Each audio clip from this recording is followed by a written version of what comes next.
Boss, Good morning mga boss. So, ito na naman kami. Ito na kami. Salamat kay Boss Tony. Sa kay Buddy. Vice versa. At yan, sinamahan po ako kasi papunta po kami ngayong kila Kuya Jonathan. Ibibigay na po namin yung kanyang kama. Kama at saka yung egg yolk. Egg foam. Kasi yung mga buddy, medyo matagal na kasi to kasi in order namin medyo matagal dumating yung foam niya. So ito, kung maalala nyo nung kasama ko si Buddy na nagpa-check up, yun kasi yung sinabi ng doktor na dapat na required na higaan niya. So yun po, order po kami. Hindi ko naman po maibigay yung bed doon na wala pa yung foam kasi syempre matigas po yung sa likod. Masakit. Baka lalong si nanay magsugat, sabi ni Buddy, kaya isasabay na lang namin. So kagabi sana ibibigay namin, kaso nga lang umulan na malakas. So ngayon, ayan, salamat ulit kay Buddy. Ayan, support po natin si Buddy Pogi. Video na tayo. So ayan, ibibigay namin.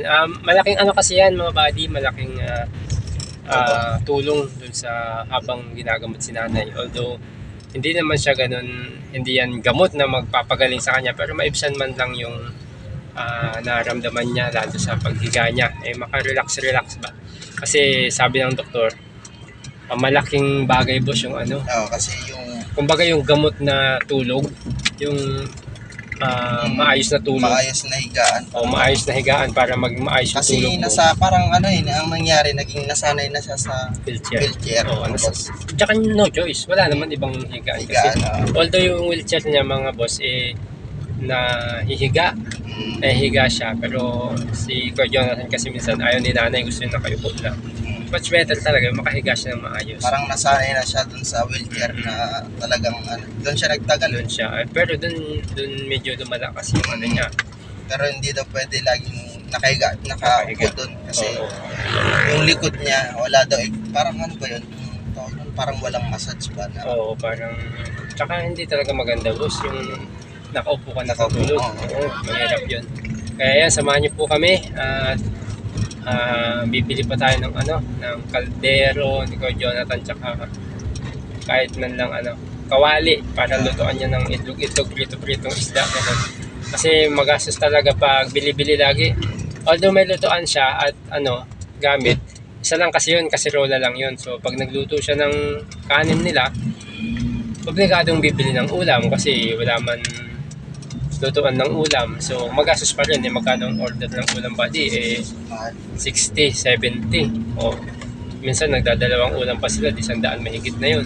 Kung ibili mo yun ng isda, di ba maghapon mo na yun, may sabaw ka na, may prito ka. Akala ka 21 pesos na naman yung nag-trending. Grabe na naman. Kaya samahan niyo po kami mga boss. Salamat ulit kay Boss Tony. Grabe. Saka kay Buddy.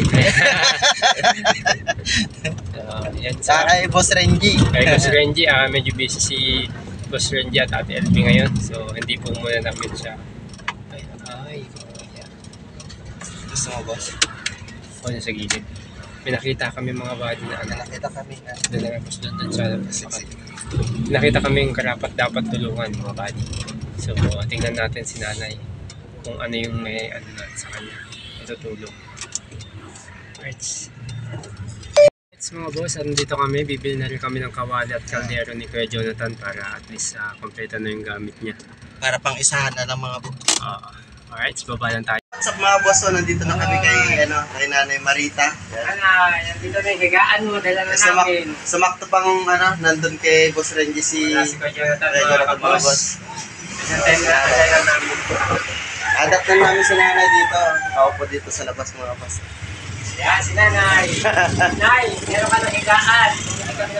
Nahigaan mga boss. Antayin namin sila Kuya Renji at saka si Kuya Jonathan dito. Bali ang gagawin natin boss, ito, tatanggalin natin ito. Kasi ang gusto ni nanay dito banda, kaya may pintuan. Gusto mo na dito ka banda o dito? Yung higaan mo. Dito na lang. Ililipat na lang natin to. Para pag naligo. Tsaka yung kasi yung ibibigay namin mga Buddy ay pwede siyang basain kasi plastic siya na kama. Pwede na siyang pwede na doon na maligo. Tatanggalin mo lang yung kasi yung yung ano po mga body ay peg pong.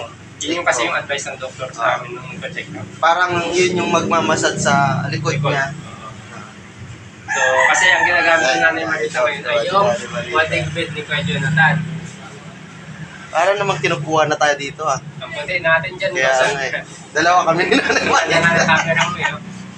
Ang ganda ng camera na tayo, pakinos na. Ay, oh, Parang kinukuha na tayo. So yan mga boss, antayin lang namin sila. Pag na-save yan, okay yan. Tayin lang namin sila mga boss. Kasi mga gamit ni Kuya Jonathan.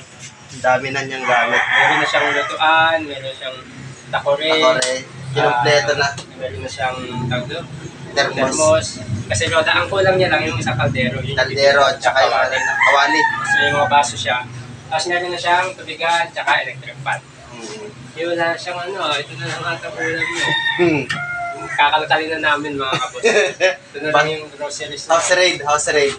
Mga ano. Ayun, matagal na yan. Dati na yan. Dati na. Wala lahat ang mga groceries ni Kuya Jonathan. Baka na dyan lang sa Ay, butik, ang dami pa. Ayun, isang sako. Isang sako pa mga boss. Tayin lang namin dito sila mga boss. Ayun, naayos ni Kuya Jonathan yung ano mga boss. Yung tawag lutuan, nilagay dito. Diyan lang ngayon sila. Tapos yung ibang gamit, ilalagay niya ata dito eh. Di ba boss? Ilalagay dito ba yan?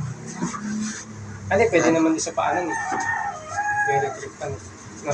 Oh, pwede. Pero dipindi. Yun!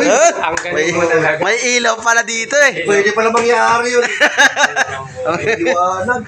Si Kuya Jo, di nagsasabi. Kaya ba tatapon mo na ito? Inayos na dito mga boss. Ayusin natin. So ilalagay dito yung higaan ni nanay. Dito yung kanya nanay. Oo, dyan yung gusto ni Nanay. Para makita yung ano view sa labas. Itong ano, tubig. Yeah, dito. Nag full force na mga boss. Kasi maiksi lang naman yun. Flex.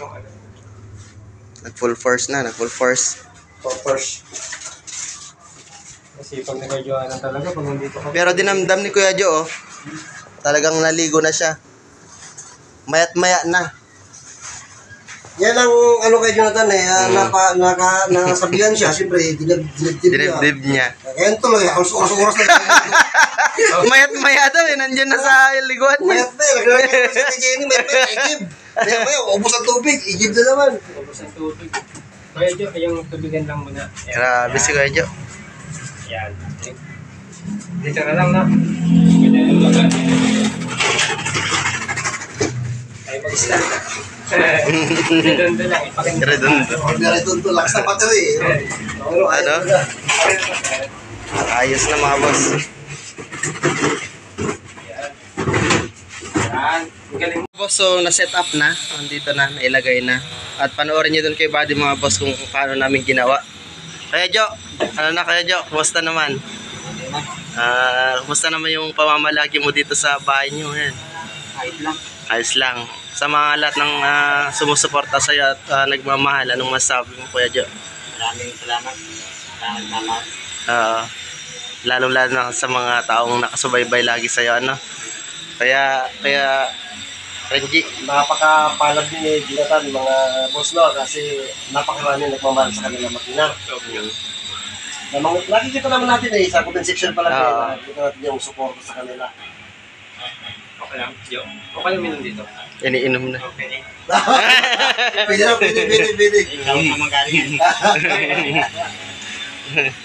At ayan na yung kalagayan ni Nanay Marita ngayon na dati nasa labas, na nauulanan sila pag bumabagyo, pag umuulan at namamalimos sa labas. Ngayon maayos na yung kalagayan nila ngayon dahil sa mga taong naniniwala at sa mga taong sumusuporta kay Kuya Jonathan. Masaya ka ngayon Kuya Jonathan? Hindi ko nakita yung ngipin mo eh.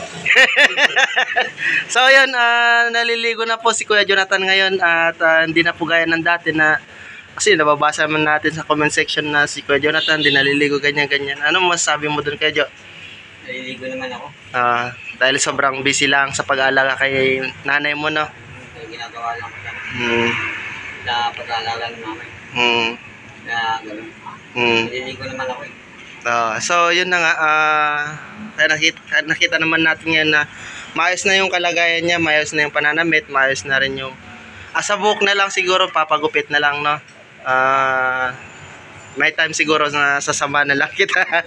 Okay. Kaya rin dyan. Okay na, sama kami. Gusto niyo, pagupito kayo. Ayun, pwede.